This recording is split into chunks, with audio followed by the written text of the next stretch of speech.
The air in the boardroom was so cold it felt like it could freeze glass. On one side of the polished mahogany table sat a row of executives in expensive suits, their faces impossible to read. On the other side sat my son Mark, and the woman I knew as his wife Chloe. And then there was me, Evelyn Miller, the woman who started $1 million company with a single blueberry bush and my grandmother's recipe book. Chloe slid a glossy folder across the table toward me. Her smile was as sharp and thin as a shard of ice. "The new branding is more modern, Evelyn," she said, her voice dripping with condescending sweetness. "Your story is sweet, but it isn't scalable. It's time to let the professionals take over." I looked at the cover of the folder. They had renamed my company Aura, and my picture was gone, replaced by a soulless, generic logo. 30 years of my life, my sweat, my heart erased in a marketing brief. I looked at my son, who just stared at the table, refusing to meet my eyes. Chloe's words weren't just business, they were an execution. She wasn't just stealing my company, she was trying to steal my entire life's story right in front of me. But she had made one critical mistake. She thought I was just a sweet old lady who made jam. She had no idea who she was really dealing with. To understand how we ended up in that boardroom, locked in a battle for my family's soul, we have to go back 2 weeks to the day I saw the impossible photograph. That impossible photograph. It landed in my life like a stray spark on a dry summer field, threatening to burn down everything I had spent a lifetime building. But before the fire, there was the orchard. There was peace. My company, Miller Family Preserves, wasn't born in a boardroom. It was born in the sticky, sweet-smelling air of my grandmother's kitchen, with the low hum of the cicadas outside the screen door and the scent of simmering peaches filling every corner of the house. I was just a girl then, standing on a wooden stool, watching my grandmother Clara stir a massive copper pot with a wooden spoon worn smooth by a half-century of use. That spoon was my inheritance. My husband, Richard, God rest his soul, used to joke that it was the most valuable thing we owned. He wasn't wrong. When we bought our little patch of land in the rolling hills of North Carolina, it was mostly just red clay and stubborn weeds. But there was a small, forgotten grove of apple trees and a single wild blueberry bush that produced the most intensely flavored berries I'd ever tasted. That first year, we were so broke we ate more jam than anything else. I'd make it in that same copper pot, which I'd polished until it shone like a new penny, and we'd sell it at a rickety card table at the town's farmer's market. People loved it. They said it tasted like sunshine, like a memory they'd forgotten they had. That was the foundation. 30 years of early mornings, of hands stained purple from berries, of worrying about late frosts and droughts. I built that business jar by jar, label by label. I poured my life into it, and my son, Mark, grew up in its sweet shadow. He was a good boy, my Mark. He had his father's steady hands and my stubborn heart. When he brought Chloe home, I thought we'd found the missing piece of our family. Chloe was like a perfect, glossy apple. Beautiful, crisp, and smart as a whip. She had a business degree and 100 ideas for how to grow the company. I was proud. I saw her as the future, the one who would take my legacy and make it shine for a new generation. I trusted her. I loved her. I gave her the keys to the kingdom my grandmother had started with a wooden spoon. I never imagined she would try to use them to lock me out. The day it all started to unravel began like any other. The air was thick with the promise of a Carolina summer, and I was in the main production kitchen, overseeing a batch of our signature strawberry lavender jam. The smell was heavenly. I could tell by the color and the scent exactly when it was ready. It was a sixth sense, a knowledge that lived in my bones. Mark burst through the kitchen doors, his face pale and drawn. He was holding his phone like it was a venomous snake. "Mom," he said, his voice barely a whisper, "you need to see this." I wiped my hands on my apron and walked over, a knot of dread tightening in my stomach. A mother knows the sound of real trouble. He held up the phone. It was a picture, crystal clear, from one of those glitzy society websites. The headline read, "Real estate mogul Donovan Black appears at Miami Children's Charity Gala with Mystery Woman." And there she was, the mystery woman. It was Chloe. She was wearing a stunning, backless emerald green dress, her hair swept up, a champagne flute in her hand. She was smiling, leaning into Donovan Black, a man known for his ruthless business deals and his string of beautiful, disposable women. They were standing in front of a backdrop plastered with logos, the flash of cameras reflecting in their eyes. I stared at the image, my mind refusing to process what I was seeing.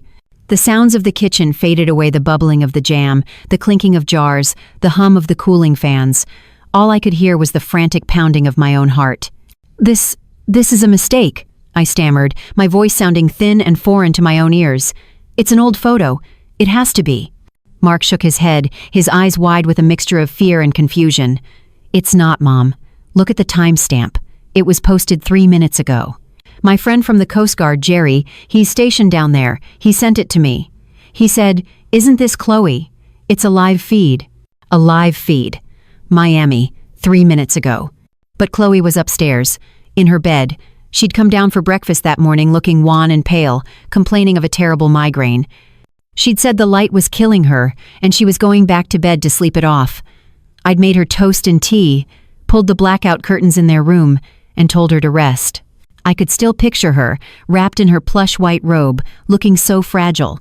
"No," I said, more forcefully this time, trying to convince myself as much as Mark. "That's impossible. She's right here.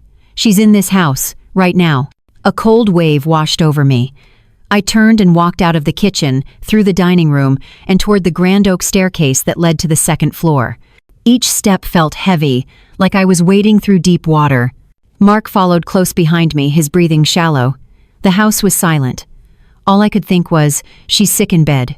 I'll open the door and she'll be there, sleeping peacefully, and this will all be some crazy, horrible mistake. I reached the top of the stairs and walked down the hallway to their bedroom. My hand trembled as I reached for the cool brass doorknob. I didn't knock. I just turned it, slowly, quietly, and pushed the door open. The room was dark, just as I'd left it. The thick curtains blocked out the morning sun, leaving everything in shadow. I could see the lump under the duvet on the king-sized bed, a still, sleeping form. Relief, so powerful it almost buckled my knees, flooded through me. "See?" I whispered to Mark, a shaky smile touching my lips. "She's right here." I took a step into the room, my eyes adjusting to the dim light. I reached out to gently touch the shoulder of the form in the bed, to wake her, to show my son this madness was over. But as my fingers got closer, I saw it. On the nightstand beside a glass of water was a wig stand, and resting on it was a perfect brunette wig, styled in exactly the same way as Chloe's hair. And the form in the bed? It wasn't Chloe. It was someone else. And she wasn't sleeping. She was lying perfectly still, awake, her eyes wide open in the darkness, watching us, watching me. And in her eyes I saw pure, unadulterated fear. That pure, unadulterated fear in her eyes was the first real thing I'd seen all morning. It was a raw human emotion, and it told me more than any lie ever could. My mind, which had been spinning like a top, suddenly went still and sharp. The stranger in the bed was a victim, not a villain. She was a pawn in a game I didn't yet understand. Before Mark could fully process the sight of the wig on the nightstand, the woman scrambled to sit up, pulling the duvet to her chin. "Evelyn! Mark! Oh my gosh, you scared me," she stammered, her voice a pitch higher than Chloe's, laced with a tremor she couldn't hide. Chloe had to run to the emergency clinic. Her migraine was so bad she was seeing spots. She called me to come sit in the house, so you wouldn't worry. I'm her cousin, Anna. It was a terrible lie. Flimsy as a spider's web. Chloe didn't have a cousin named Anna, not one she'd ever mentioned in the 10 years she'd been part of our family. And you don't call a cousin to come impersonate you in your bed. You call your mother-in-law who lives downstairs. I looked at Mark. He was confused, his brow furrowed, but he was so desperate for a logical explanation that he was willing to grasp at this one. He wanted to believe it. He needed to. "Her cousin?" Mark asked, his voice full of a relief I couldn't share. "Why didn't she just tell us?" "She didn't want to bother you," the woman Anna replied quickly, gaining a sliver of confidence. "She knows how important the Saturday market is. She felt terrible." I didn't say a word. I just nodded slowly, my face a mask of calm acceptance. I backed out of the room, gently pulling a stunned Mark with me and closing the door behind us. Inside, I was a churning sea of questions and a cold, rising anger. But on the outside, I was just a concerned mother-in-law. Panic is a luxury. When your house is on fire, you don't scream. You look for a bucket of water. "Well," I said to Mark, forcing a warmth into my voice that I did not feel. "Let's let Anna rest. We've got a market to get to." I walked back downstairs, each step deliberate. I went straight to the kitchen, my sanctuary. The air still hung heavy with the sweet perfume of strawberries and lavender. I picked up my grandmother's old wooden spoon from its place by the stove. The wood was dark and seasoned, worn into a perfect curve that fit my palm. It had stirred every batch of jam that had ever carried the Miller family name. It was a tool of creation, of love, of legacy. Holding it grounded me. "This is my house," I thought, my knuckles white as I gripped the spoon. "This is my family, my work. You don't get to come in here with your cheap wigs and your desperate lies and threaten it." The shock was wearing off, replaced by something colder and harder, a resolve. I knew a direct confrontation would be a mistake. This was a calculated deception, and whoever was behind it, the real Chloe, I suspected would have a dozen more lies ready. Yelling and accusing would get me nowhere. They would call me a confused old woman. They would twist my words and maybe even turn my own son against me. No, if they wanted to play a game, I would play. But I would play by my rules. I would play on my own turf. And my turf was this kitchen. My weapons were the secrets held within these walls, the history baked into the very plaster. A person can fake a smile, a laugh, even an illness, but you cannot fake a memory. You cannot fake a shared history. An hour later, the woman Anna came downstairs. She was dressed in Chloe's clothes, a pair of expensive jeans and a silk blouse that were just a little too loose on her thinner frame. She had put on the wig, and from a distance, the resemblance was uncanny. But up close, her eyes were different. Chloe's eyes were confident, always assessing. This woman's eyes were like a frightened deer's, constantly darting, worried she was about to step on a twig. "I'm ready to help," she said, her voice a practiced imitation of Chloe's smooth alto. "What do we need to do to get ready for the market?" I gave her my warmest smile. "Oh, you're a lifesaver, honey. We just have to finish labeling the last few cases of the peach and ginger." I pointed to the big stainless steel prep table in the center of the room. "Let's get to it." We worked in silence for a few minutes. The only sound, the rhythmic slap of labels onto glass jars. The sun streamed through the large kitchen windows, illuminating the dust motes dancing in the air. It was a perfectly peaceful domestic scene, a complete and utter lie. I wiped down a jar and placed it carefully into a crate. I kept my tone light, conversational, as if I were just making small talk. "You know, this batch of peach came out especially good. I was thinking about it last night." I paused, looking at her with a thoughtful expression. I almost forgot my grandmother's trick for keeping the preserves from browning. It's been so long since I thought about it. She looked up from her labeling, a polite blank smile on her face. "Oh yeah?" This was it.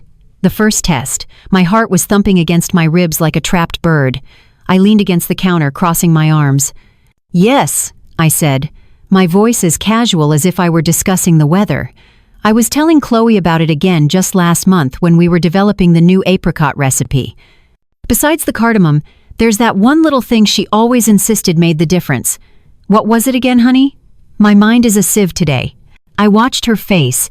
It was like watching a computer try to solve an impossible equation.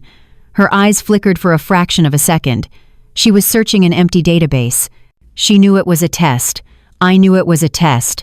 The air between us crackled with the unspoken truth. She let out a little, forced laugh. "Oh, Evelyn, you know my memory. Was it a little bit of lemon juice?" Lemon juice. The most common, obvious answer. The answer anyone would give, but it was the wrong answer. My grandmother, a woman who grew up in the Depression and wasted nothing, believed lemon juice was a crutch for impatient cooks.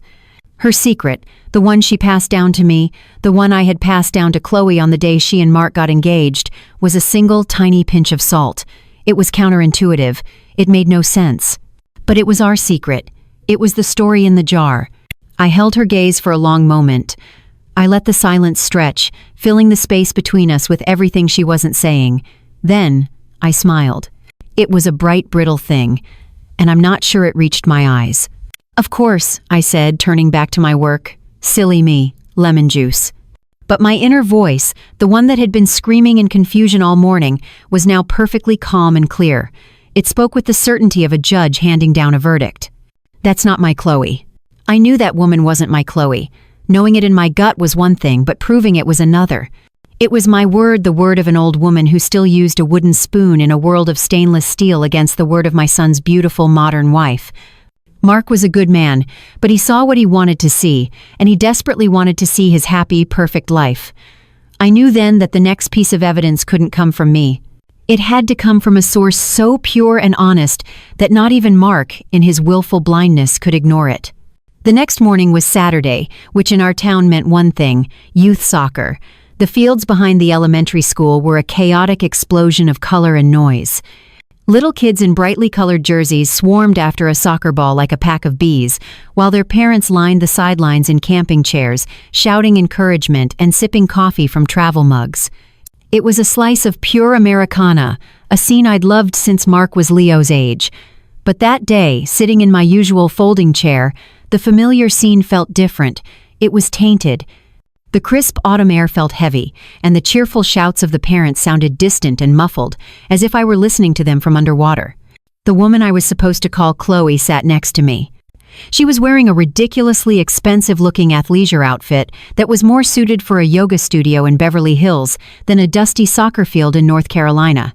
She clapped at the wrong times and occasionally shouted a generic, "Go get 'em, champ," while barely looking up from her phone.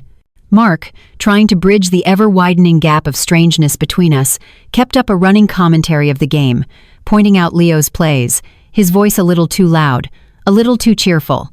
My grandson Leo was a whirlwind on the field.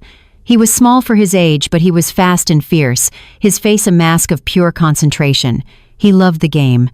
He loved the feeling of the ball at his feet, the roar of the parents when someone scored, but most of all, he loved knowing his mom and dad were watching him. I saw his little head whip around to look for us on the sidelines after every play, his eyes searching for his mother's reassuring smile. Each time, the woman beside me would offer a weak, distracted wave before her eyes were pulled back to the bright screen in her hands. I saw the flash of disappointment on Leo's face, a tiny flicker of a shadow, before he would turn back to the game, his shoulders slumped just a little. I folded my hands in my lap, my nails digging into my palms. I said nothing. I just watched. I just gathered the facts. With 2 minutes left, the game was tied. Leo got the ball on a breakaway. It was him versus the goalie. The entire sideline held its breath. He kicked. The ball sailed just wide of the net. A collective groan went through the crowd.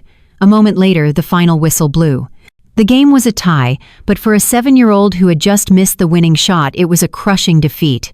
The team came off the field, a dejected little pack of red jerseys. Leo trudged toward us, his head hanging low, kicking at clumps of grass. His eyes were shiny with unshed tears. He stopped in front of his mother, his little face tilted up, silently begging for the comfort he so desperately needed. My breath caught in my throat. This was the moment of truth. A mother's instinct is a force of nature. It's a language spoken without words. I waited for her to pull him into a hug, to ruffle his sweaty hair and tell him how proud she was of him for trying so hard. Instead, she put her phone in her pocket, stood up, and brushed the dust off her pristine leggings. "It's just a game, Leo," she said, her voice brisk and devoid of warmth. "Don't be a baby about it. Your team didn't even lose." She turned to Mark. "Can we go?" "I'm dying for a real coffee." The word struck my grandson with the force of a physical blow. I saw his little body flinch. He didn't cry, he just shut down. The light in his eyes went out. He turned and walked over to me, burying his face in my side without a word. I wrapped my arms around him, holding him tight, and glared at the woman's back as she walked toward the car. Mark followed her, a confused and wounded look on his face. He knew something was wrong, but he didn't know what. It was like trying to explain the color blue to a blind man. Later, after we dropped Mark and the imposter at the house, I took Leo for a walk down to the creek behind our property. It was his favorite spot. We sat on a big sun-warmed rock, skipping stones across the water. For a long time, he was silent. Then, he leaned his head against my arm, and his voice was a small, watery whisper.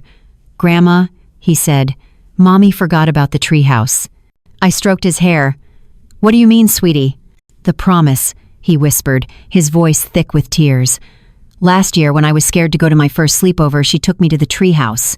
She told me whenever I was scared or sad about anything, I should remember that treehouse is my castle, and I'm the brave knight who defends it. She said that's our secret. And she promised she'd always remind me if I forgot." He looked up at me, his innocent face etched with a pain no 7-year-old should ever have to feel. The mommy at the game? She wasn't my real mommy. My real mommy would have remembered the promise. I pulled him into my arms, my heart shattering into a million pieces. I held my grandson as he finally cried, his small body shaking with sobs. And over his head, I stared at the reflection of the trees in the water, my grief and my sadness slowly hardening into something else. Something cold, sharp, and unbreakable. This was no longer a mystery to be solved. This was a war to be won. And my grandson had just handed me my shield and my sword. Leo had handed me my shield and my sword, but a weapon is useless if you don't know how to wield it. Crying with my grandson by the creek was one thing. Confronting a deeply calculated deception was another. That woman, that imposter, was insulated by my son's love and denial. My first test with the jam recipe had been a whisper of doubt. Leo's heartbreak was a painful shout. Now, I needed something that would be a clear, undeniable siren, loud enough to pierce through Mark's loyalty and wake him up to the danger living under his own roof. The opportunity came the following evening, a quiet Sunday. The kind of evening that's usually filled with the comfortable sounds of a family winding down, the murmur of a TV in the living room, the clink of dishes being put away. But our house was filled with a tense, humming silence. Mark was at the dining room table, his forehead creased in concentration as he pored over spreadsheets for the business. The woman pretending to be his wife sat opposite him, her face illuminated by the cold blue light of her laptop, the rapid click-clack of her typing sounding like an angry insect. There was no warmth between them. No shared glances or soft-spoken words. They looked like two strangers on a commuter train. I watched them from the doorway for a moment, my heart aching for the easy intimacy that used to fill this room. This cold, sterile performance was the second link in the chain of resentment she was forging, pulling my son further and further away from the heart of his own family. I knew I had to act. I walked over to the built-in bookshelves that flanked the fireplace, running my fingers over the spines of the books. My life was on these shelves. Old photo albums, my grandmother's cookbooks, Richard's collection of history books, and, tucked away on the bottom shelf, a thick, navy blue book with faded gold lettering, Northwood High School, class of '05, Mark's senior yearbook. I pulled it out, the heavy volume feeling like a weapon in my hands. I made a small show of blowing a fine layer of dust off the top before carrying it over to the armchair by the fire. The leather creaked as I sat down. The sound was loud in the quiet room, and I saw the woman's eyes flicker toward me in annoyance before returning to her screen. I opened the book. The pages had that distinct, slightly musty smell of old paper and youthful dreams. I flipped through, past the stiffly posed portraits and the candid shots of kids who were now grown with children of their own. I was looking for a specific page, a specific memory. It was one of our family's greatest hits. A story the real Chloe adored. "Oh my heavens," I said with a soft chuckle, loud enough to break the silence. "I haven't seen this in ages." Mark looked up, a tired smile touching his lips. "What did you find, Mom?" I turned the book around for him to see. It was a photo from the winter formal. A 16-year-old Mark stood awkwardly in a rented tuxedo that was a size too big, his hair a gelled monstrosity, and on his face was a look of pure, unadulterated horror. "Oh no, not that picture," he groaned, but he was smiling. The imposter glanced over, feigning mild interest. "What's so funny?" she asked, her tone flat. "This," I said, my voice full of fake nostalgia, "was the night your husband became a legend. I was setting the trap, baiting it with a memory she couldn't possibly own. Mark had spent his entire savings on a corsage for his date, Sarah Beth, and he was so nervous he tripped coming up the stairs to the gymnasium. I paused, letting the story breathe. He went down hard. The corsage was crushed, but that wasn't the worst part. He slid right into Mr. Henderson, the principal, and knocked him off balance. And Mr. Henderson's toupee, I trailed off, my eyes twinkling, inviting her to finish the story. This was the moment. The real Chloe would have jumped in, her voice full of laughter, describing in vivid detail how the toupee flew through the air like a frightened squirrel and landed in the punch bowl. She loved telling that part. She'd even acted it out for Leo once. I looked at the woman. "Chloe, you remember the rest, right? You always tell it better than I do. What happened with the principal's toupee?" She was cornered. Her polite smile faltered. I saw the same flicker of panic in her eyes I'd seen when I asked about the jam recipe. She was searching an empty file, and she knew that I knew it. She gave a tight, artificial laugh. Oh, that old story. Gosh, it feels like 100 years ago. Honestly, the details are a blur. She waved a dismissive hand. High school drama. It was a weak, pathetic dodge. The silence that followed was heavy and suffocating. Mark's smile faded. He looked from her to me, a flicker of doubt finally visible in his eyes. Sensing she had lost the moment, the woman's demeanor instantly shifted. Her face hardened, and her voice became sharp and cold. Evelyn, with all due respect, I don't have time to walk down memory lane right now. We have the Q4 projections to finalize for the pitch meeting next month. This kind of nostalgia isn't productive. We should be looking forward, not back. The disrespect was stunning. She wasn't just dismissing a silly story, she was dismissing our family's history. She was telling me that our memories, the very things that bound us together, were worthless distractions from her ambition. I didn't get angry. I didn't raise my voice. I simply looked at her, then down at the picture of my terrified teenage son, and slowly, deliberately, I closed the heavy yearbook. The soft thump of the cover echoed in the silent room. It was the sound of a door closing, the sound of a final judgment being made. Mark flinched at the sound, looking down at his spreadsheets as if the numbers could offer him an escape. But there was no escape. The truth was in the room with us now, and it was cold and hard and undeniable. I had all the proof I needed. The only question left was what I was going to do about it.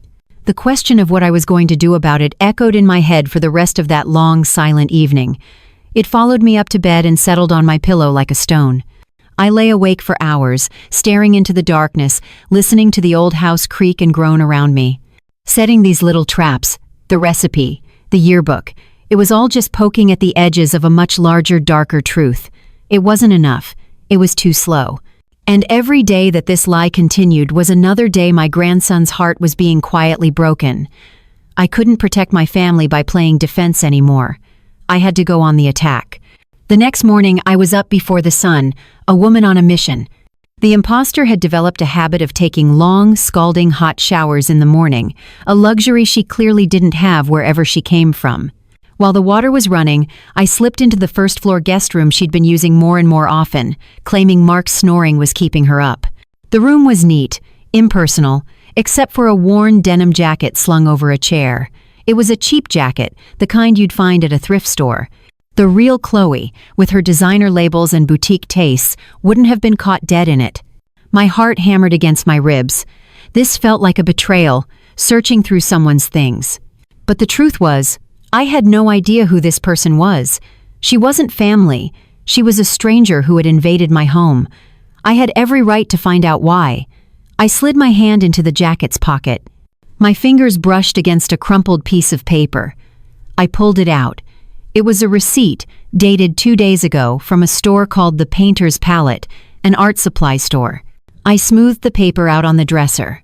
The Painter's Palette was on the other side of town, across the river in the old warehouse district.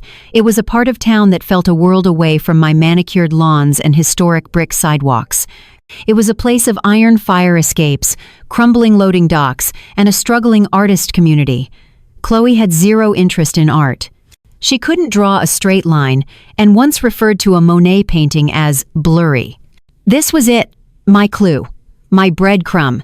I told Mark I was running to a specialty food supplier, an excuse so plausible he didn't even look up from his coffee. I got in my car and drove, the familiar streets of my neighborhood gradually giving way to something else. I crossed the bridge over the wide, muddy river, and it felt like crossing a border into another country. The charming Victorian houses were replaced by hulking brick warehouses, their windows either boarded up or glowing with the strange, cool light of artists' lofts. The air itself smelled different here, less like cut grass and more like damp concrete and exhaust fumes. The Painter's Palette was a small, cluttered shop tucked between a microbrewery and a glass-blowing studio. A little bell tinkled as I walked in. The place smelled wonderfully of turpentine, oil paints, and fresh-cut wood for frames. A young woman with a nose ring and paint-splattered hands was behind the counter. I suddenly felt very old and out of place in my sensible loafers and cardigan. I took a deep breath and approached the counter, pulling out my phone. "Excuse me," I said, my voice steadier than I felt.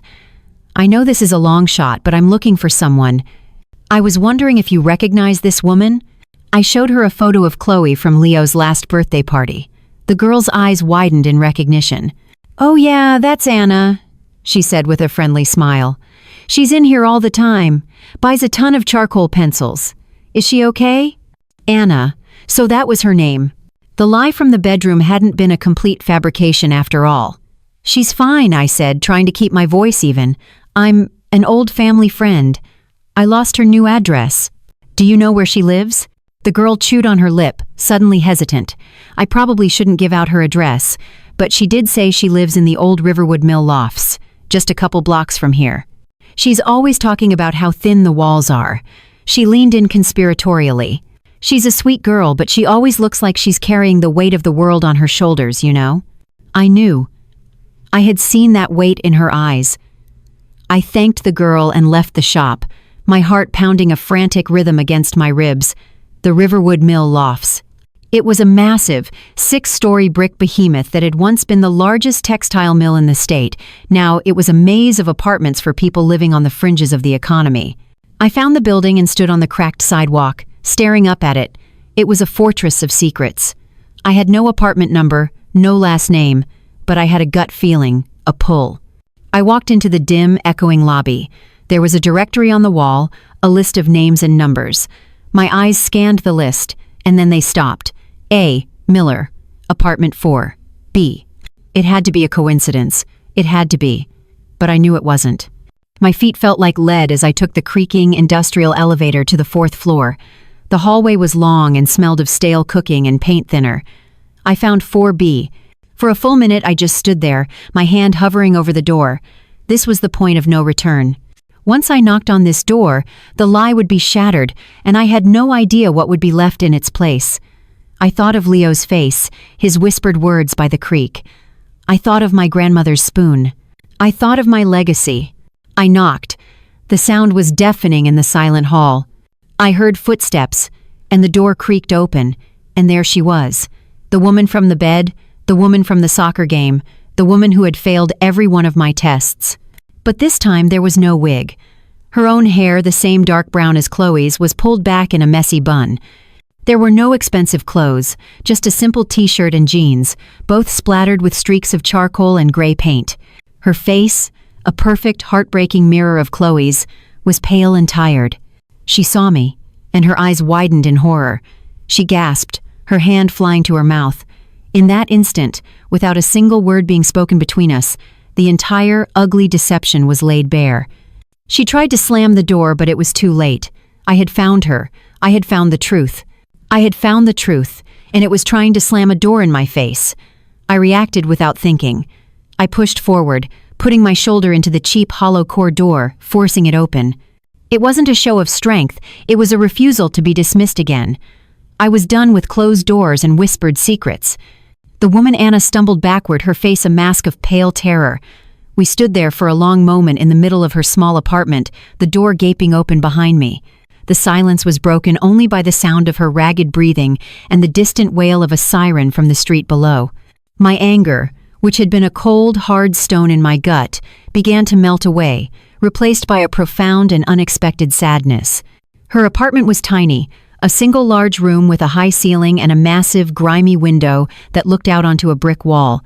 It was achingly spare, but it was clean. A threadbare rug lay on the painted concrete floor. A single mattress with a simple quilt was tucked into a corner. There was no TV, no sign of luxury, just a small hot plate for a kitchen and a bookshelf made of cinder blocks and planks of wood. But the walls were covered in her art. Canvases were stacked everywhere, and tacked to the plaster were dozens of charcoal sketches. They were mostly portraits, faces of old men and young children, each one rendered with a startling intimacy and a deep, soulful sadness. This woman, this imposter, had a gift. She could see the truth in people's faces and capture it with a piece of burnt wood, and in that moment, I understood that she was no villain. She was a prisoner. "Who are you?" I asked, my voice softer than I intended. I closed the door behind me, the soft click sealing us in with the truth. She flinched at my question, wrapping her arms around herself as if she were cold. My name is Anna, she whispered, her eyes welling with tears. I'm her sister. Her sister? I repeated, the words feeling foreign and impossible in my mouth. She nodded, tears finally spilling over and tracing paths through the charcoal dust on her cheeks. Her twin sister. We were born to a single mother who couldn't keep us. We were put up for adoption. Separately. She gestured to a rickety chair, and I sat down, my legs suddenly feeling weak. She remained standing, a witness delivering a testimony she had clearly held inside for a long time. The whole sordid story came pouring out of her. Chloe had been adopted by a stable, middle-class couple who gave her everything. Anna had bounced around the foster care system before being taken in by a kind but impoverished woman who had recently fallen ill. A year ago, Chloe, having hired a private investigator, had shown up at this very door. I thought it was a miracle, Anna said, her voice choked with a bitter sob. The sister I never knew I had. I was so happy. I thought I finally had a real family. But that's not what she wanted, I said. It wasn't a question. Anna shook her head, a look of deep shame on her face. No, she saw that we looked alike. She saw that I was desperate. My adopted mom, she needs surgery. The medical bills they're astronomical. Chloe offered me a solution. A business proposition, she called it. The deal was cruel in its simplicity. Anna would stand in for Chloe for a few hours here and there, allowing Chloe to live a secret second life, meeting with investors and her rich boyfriend in Miami. In exchange, Chloe would pay her mother's medical bills. I didn't want to do it, Anna insisted, her eyes pleading with me to believe her, especially not after I met Leo. He's such a sweet boy. Lying to him, it felt like a poison in my soul. But every time I tried to back out, she'd remind me that my mom's life was in her hands. She owned me, Mrs. Miller. Mrs. Miller. The formal title was a punch to the gut. This young woman, who shared my daughter-in-law's face, was a world away from the life my son had provided. I thought of my grandmother's copper pot, the one I had polished until it shone. It was a symbol of a legacy built from love and hard work. Chloe had taken that legacy and used it as a weapon to control her own sister. She is planning on taking everything, I said, my voice low and steady. The business my family built from the ground up. She thinks it's not good enough, not slick enough. She wants to erase our history and replace it with a corporate logo. I leaned forward, my eyes locking onto hers. She is using your face to do it. And when she's done, she will discard you and leave your mother with nothing. You know that, don't you? Anna broke down completely then, sinking to the floor in a heap, her body shaking with gut-wrenching sobs. I know, she cried into her hands. I'm so sorry. I'm so sorry. I stood up and walked over to her. My first instinct had been to rage, to accuse. But looking at this broken young woman, surrounded by her beautiful, sad art, all I felt was a steely resolve. She was not my enemy. She was my only ally. I knelt down in front of her, ignoring the ache in my old knees. I believe you, Anna, I said softly. But being sorry isn't enough. Not anymore. She is actively hurting my grandson. She is trying to destroy my son. I will not let that happen. I took a deep breath. So, you have a choice. You can continue to be her victim, her pawn in this game, and I promise you, when the truth comes out, and it will come out, you will go down with her. Or, you can help me. She looked up, her tear-streaked face a mask of confusion. Help you? How? Help me expose her, I said, my voice hardening with purpose. Help me protect my family. You give me the truth, all of it. You help me set a trap she can't escape. You help me save my son and grandson. I paused, letting my next words sink in.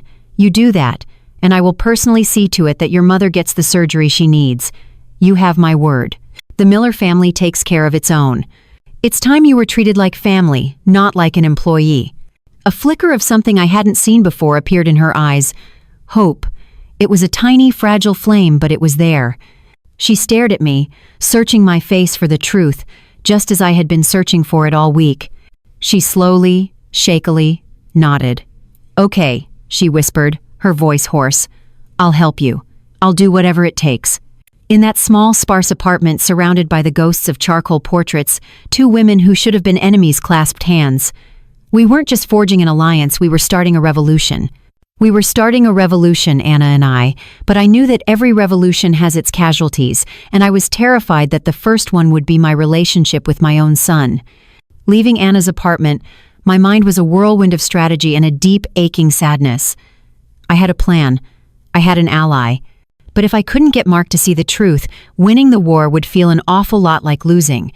I had to try one last time, not with a trick or a test, but directly, mother to son. I drove back from the warehouse district, the alliance with Anna a fragile secret held tight in my chest. I found Mark where I knew he'd be, working late in the small office attached to our main kitchen. This room was the heart of our business, more so than the kitchen itself. It was where my husband Richard and I had sketched out our first business plan on a napkin. It was where we'd hung Leo's crayon drawings of strawberries. The walls were covered with photos tracking our history. A grainy picture of our first market stall, a newspaper clipping from a local food award we'd won, a photo of Mark, beaming on the day he officially became my business partner. This room was our narrative legacy, written in faded ink and silver frames. He was at his desk, the glow of his monitor casting long shadows on his face. He looked tired, worn down to the bone. I knew it wasn't just the long hours. The lie in our house was a silent poison, and it was sickening him too, whether he admitted it or not. I pulled up a chair and sat opposite him, the big oak desk between us like a barrier. "Mark," I began, my voice quiet but firm. "We need to talk. Really talk." He sighed, running a hand through his already messy hair. "Mom, I'm really busy. Can this wait?" "No," I said. "It can't." I laid it all out for him. I didn't raise my voice. I didn't accuse. I just presented the facts as calmly and logically as I could, like a lawyer making her case. I spoke of the impossible photo from the gala in Miami. I reminded him of her fumbled answer about our secret ingredient. I talked about Leo, his small whispered confession by the creek about the treehouse promise, a secret between a mother and her son that a stranger could never know. He listened, his eyes fixed on a spot on the wall just over my shoulder. He was listening, but he wasn't hearing. He had an answer for everything, a flimsy shield for every arrow of truth I fired. "The photo was probably a deep fake, Mom. You know how crazy that stuff is getting." She was stressed about the business. That's why she forgot about the recipe. "Leo is 7. He has a wild imagination. You know how he gets." His excuses were pathetic, insulting in their desperation. He was building a fortress of denial around himself, and the walls were getting higher with every word. "And the woman in your bed, Mark?" I pressed, my voice hardening. "The one who called herself Anna? Was she a deepfake too?" "Chloe explained that." He shot back, his voice rising. "It was her cousin. She was embarrassed that her migraine was so bad and she didn't want to worry us. She was trying to protect us." "By lying?" I asked, my voice dangerously soft. "By having a stranger impersonate her in your own bed, in our home?" I leaned forward, my hands flat on the desk. It was time. "Her name is Anna, Mark. But she isn't her cousin. She's her identical twin sister. I found her. I went to her apartment this afternoon. I spoke to her." I saw a flash of genuine shock in his eyes, but it was quickly replaced by anger. He was a cornered animal, and he was about to lash out. "You what?" he said, his voice a low growl. "You followed her? You went to some stranger's apartment? What is wrong with you, Mom? What's wrong is that the woman you think is your wife is a fraud." That was it. The dam broke. He shot up from his chair, his hands clenched into fists at his sides. His face, the face I had loved and nurtured his entire life, was twisted with a furious, defensive rage. "No, Mom," he yelled, his voice echoing in the small office. "What's wrong is you. You've been looking for a reason to dislike her since the day I brought her home." "That is not true." "Isn't it?" he sneered. "You never liked her ideas for the business. You hated the new marketing plan. You hate that she's ambitious, that she sees a future for this company that's bigger than your little farmer's market stall." Every word was a slap in the face. He was twisting my love for our legacy into petty jealousy. He was taking our shared history, the photos on these very walls, and throwing it back at me like an accusation. "Mark, she is using you," I said, my voice breaking despite my resolve. "She is using this family." "No!" he roared, pointing a trembling finger at me. "You're the one who's trying to cause trouble. You're jealous. You're jealous that I love her, and you're terrified of losing control of this company. So, you invent these insane conspiracy theories to try and drive a wedge between us. The accusation hung in the air between us, ugly and final. He had taken my deepest fears and my most profound love and weaponized them against me. He wasn't just denying the truth. He was making me the villain of the entire story. I stared at my son, the boy I had taught to walk, the man I had built a life for, and I felt a chasm open up between us, wider and deeper than any river. I had lost him. At least for now. I see, I said, my voice a hollow whisper. I stood up, my body feeling ancient and heavy. There was nothing more to say. I couldn't save him if he was determined to drown. I walked out of the office, leaving him standing there amidst the ghosts of our shared past. The photos on the wall seemed to mock me, happy memories of a family that no longer existed. I was completely and utterly alone. And I knew then that the final confrontation wouldn't just be about exposing Chloe. It would be about saving my son from himself, whether he wanted me to or not. I had to save my son from himself, whether he wanted me to or not. That thought became my mantra in the 2 weeks leading up to the pitch meeting. It was a cold comfort, but it was all I had. The warmth in our home had evaporated completely, replaced by a strained, chilling silence. Mark and I spoke only when necessary, about business logistics and inventory counts. He was polite, distant, a stranger living in my son's body. He looked at me with the wary eyes of a man who had already chosen his side, and it wasn't mine. The imposter, the woman who was a hollow echo of his real wife, was gone. Anna had returned to her world of charcoal and turpentine, and the real Chloe had returned to mine. The shift was jarring. The house was suddenly filled with Chloe's loud, confident laughter, her expensive perfume, the rustle of shopping bags from boutiques I'd never heard of. She was a whirlwind of ambition, constantly on the phone, barking orders, and treating me with a syrupy, condescending kindness that was more insulting than any argument. She thought she had already won. She had my son, she had the business plans, and she thought I was a relic, a piece of folksy branding to be phased out. The day of the meeting arrived, gray and overcast, the sky the color of steel. It was the day we were to pitch our little family company to a massive national grocery chain, a deal that would change our lives. For Chloe, it was the first step in her empire.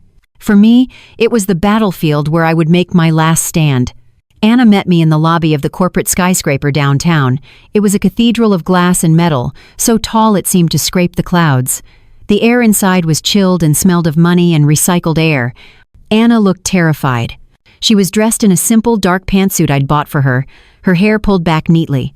She was playing the part of my personal assistant, a role she had rehearsed with a quiet, fierce determination. In her hands, she clutched a simple accordion file. It didn't look like much, but it was our secret weapon. Mark and Chloe were already there, standing near the elevator bank. Chloe looked magnificent in a sharp, tailored red dress, the color of power. She was schmoozing with one of the junior executives, her laughter echoing in the marble hall. Mark just stood there, his hands shoved in his pockets, his shoulders slumped. He looked at me, and for a fleeting second, I saw my son again, scared, lost, and looking for a lifeline. Then the mask of defensive anger snapped back into place. We rode the silent, high-speed elevator to the 40th floor. My ears popped. We were escorted into a boardroom that felt bigger than my entire first floor. A monstrous mahogany table stretched the length of the room, surrounded by imposing leather chairs. One entire wall was a sheet of glass, offering a panoramic, godlike view of the city below. 3 executives, 2 men and a woman, sat at the far end of the table, their faces as polished and unreadable as the table itself. The presentation began. Chloe was in her element. She was brilliant. I had to give her that. She was charming, witty, and ruthless. She spoke their language, the cold, sterile language of profit margins, supply chains, and consumer analytics. She had charts and graphs that projected exponential growth, a vision of Miller family preserves in every grocery cart from Seattle to Miami. Then came the part I had been dreading and waiting for. And to facilitate this growth, she said, her voice smooth as silk, we need to evolve the brand. The family story, while charming, has a limited demographic appeal. We need something modern, something aspirational. She clicked a button, and the massive screen behind her lit up. The familiar, welcoming logo of our company vanished. In its place was a single, stylized, soulless word, aura. Aura, she said, her voice full of theatrical reverence. It speaks of wellness, of quality, of an elevated lifestyle. It's a brand, not just a product. I felt the blood drain from my face. She was erasing us, erasing my grandmother, erasing my husband, erasing 30 years of my life, all for a word that sounded like an air freshener. Mark stared at the screen, his face ashen. He knew what she was doing. He knew, and he was letting it happen. Chloe then walked over to the table and slid a glossy folder in front of me, the one with the new branding inside.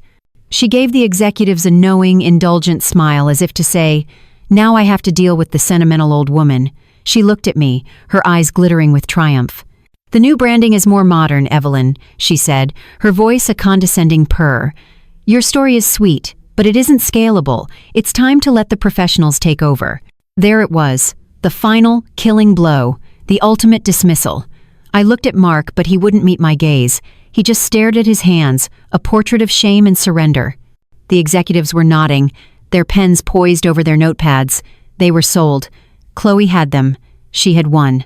I took a slow, deep breath. I looked at the smug, triumphant face of the woman who had stolen my daughter-in-law's life. I looked at my broken son. Then I looked at Anna, who stood quietly by the wall, her eyes wide with fear but her posture straight and ready. Everything was going exactly according to plan. Everything was going exactly according to plan. I let Chloe's words hang in the air, letting the executives absorb her final dismissive verdict on my life's work. I let her savor her moment of triumph. It's only fair to let your opponent feel the sun on their face right before the trap springs shut. I gave a soft, gentle smile, the kind a grandmother gives when she's about to share a cherished memory. I looked at the lead executive, a woman named Miss Davison, whose face had been a mask of corporate neutrality the entire time. "Chloe is absolutely right," I said, my voice calm and warm, a stark contrast to the cold, calculated pitch we'd just heard. A brand like ours, it isn't about scalability, it's about authenticity. It's about trust. The story isn't just a marketing tool, it's the entire foundation. Chloe's smile tightened at the edges. She hadn't expected me to agree with her. Mark shifted uncomfortably in his seat. "In fact," I continued, turning my full attention to Chloe, my smile never wavering, "the story of this company is written in the little moments, the ones that don't show up on a spreadsheet. The memories that are passed down, not just the recipes." I let a beat of silence pass, holding the entire room in my gaze. "It's about how we take care of our own." I leaned forward slightly, my hands folded on the polished table. "Chloe, your point about family authenticity is the most important one made all day. So please, indulge an old woman. Share a piece of that authenticity with Miss Davison and her team. Tell them about last summer, when Leo fell from the big apple tree by the creek." I saw a flicker of panic deep in her eyes. It was tiny, almost imperceptible, but I saw it. She had no idea what I was talking about. "Tell them," I pressed gently, "what you used from our own garden to soothe the sting from the nettles he fell into, and what he whispered to you right after he stopped crying. It was such a sweet moment. I'm sure you remember it like it was yesterday." The boardroom was utterly silent. The only sound was the faint hum of the air conditioning. Chloe was frozen, a deer in the headlights. This wasn't a question about profit margins or market share. This was a test of motherhood, of memory, of love, and it was a test she was failing spectacularly. She let out a short, brittle laugh. "Evelyn, really," she stammered, her voice suddenly a pitch too high. "I think that's a little personal. It was a private family moment. I hardly think this is the time or the place." "But you just said our story was the brand," I interjected smoothly. "What could be more on brand than that?" The executives were no longer looking at their notes. They were looking at Chloe, their expressions shifting from impressed to deeply confused. Miss Davison raised a perfectly sculpted eyebrow. Chloe's face was turning a blotchy red. She was drowning, and she knew it. Mark was staring at her, his mouth slightly agape. For the first time, the fortress of his denial was beginning to crumble. I turned my head, my gaze falling on the quiet young woman standing by the wall, the one everyone had ignored. "Anna, dear," I said, my voice full of kindness. "You were there that day, helping me in the garden. My memory gets so foggy sometimes. Perhaps you remember?" Every head in the room swiveled to look at Anna. Chloe's eyes widened in pure, unadulterated horror. She looked like she'd seen a ghost. Anna stepped forward, her hands clasped nervously in front of her. She looked small and fragile in that massive, intimidating room. But when she spoke, her voice was clear and steady, and it was filled with a genuine warmth that Chloe could never fake. "I remember," Anna said softly, her eyes finding marks for a brief, heartbreaking moment. "Leo was so scared. He'd scraped his arm badly, and the nettle stings were rising up in white welts. His mom—" She paused, her voice catching with real emotion. "His mom ran to the herb garden and crushed up some plantain leaves, just like you taught her, Evelyn. She made a little poultice and told him it was a magic garden bandage." She smiled, a real, beautiful smile that reached her eyes. He stopped crying almost immediately.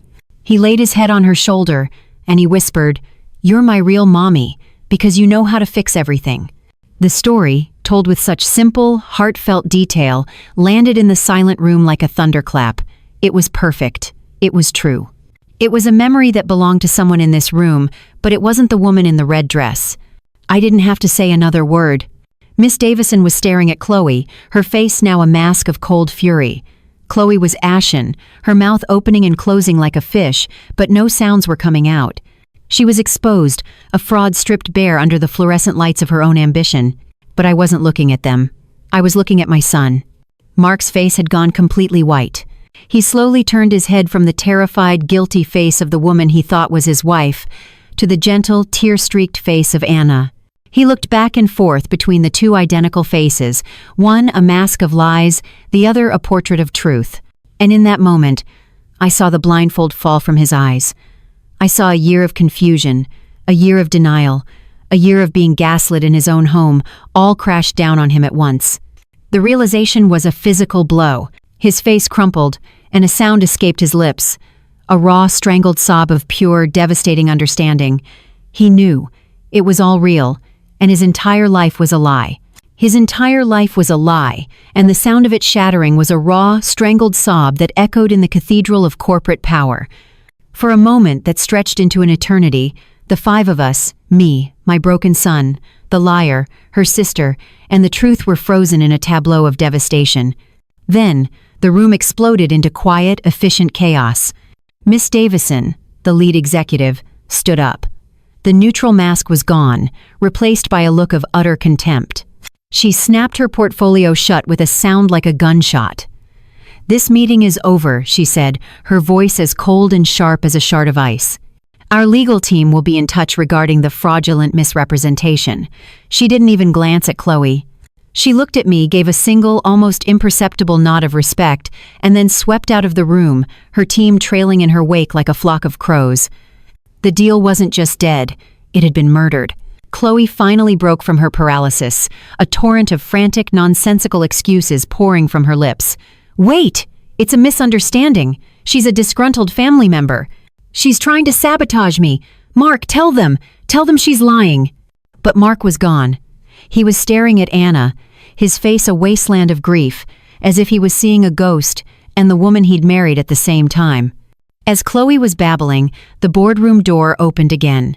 A man stood there, handsome and impeccably dressed in a tailored suit. He was tan, his silver hair perfectly coiffed. It was Donovan Black, the real estate mogul from the Miami photo. He was holding a bottle of champagne, a triumphant smile on his face, clearly expecting to walk in on a celebration. His smile vanished as he took in the scene.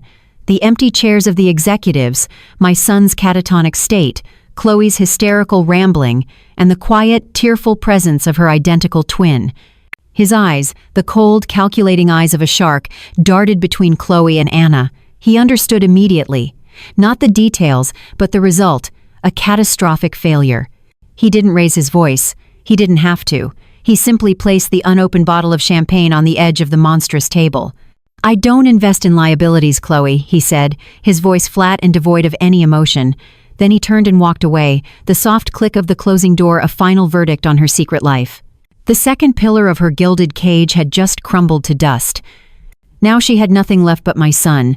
She spun toward him, her hands outstretched, her face a desperate, pleading mess.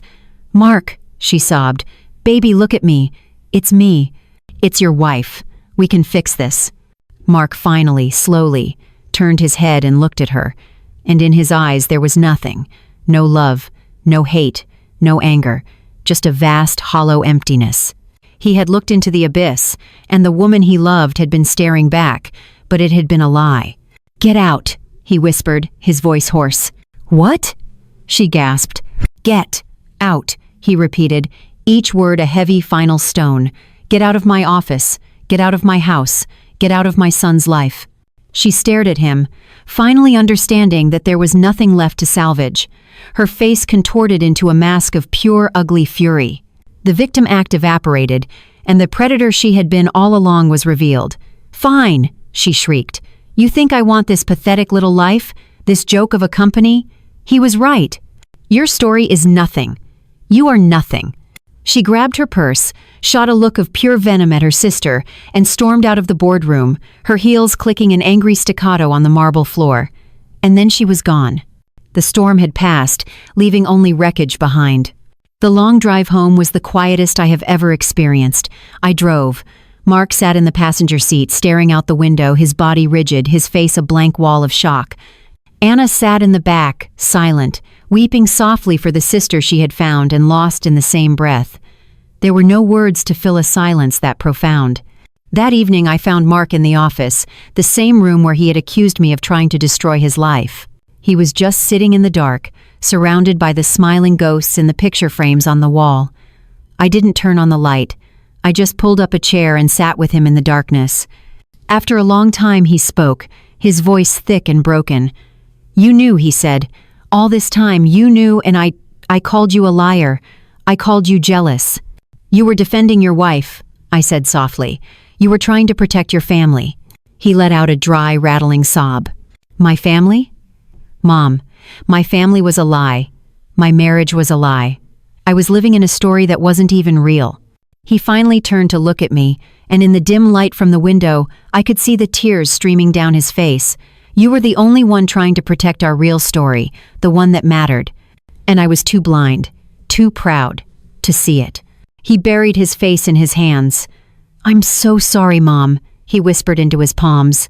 "I am so sorry." I moved my chair closer and wrapped my arms around my son. My tall, strong, broken son. I held him as he cried, his body shaking with the grief of a decade of deception. There was no triumph in that moment, no satisfaction in being right. There was only the deep, aching sorrow of a mother holding her child and the quiet, difficult promise of a new day. The revolution was over. Now, the long, slow work of rebuilding had to begin.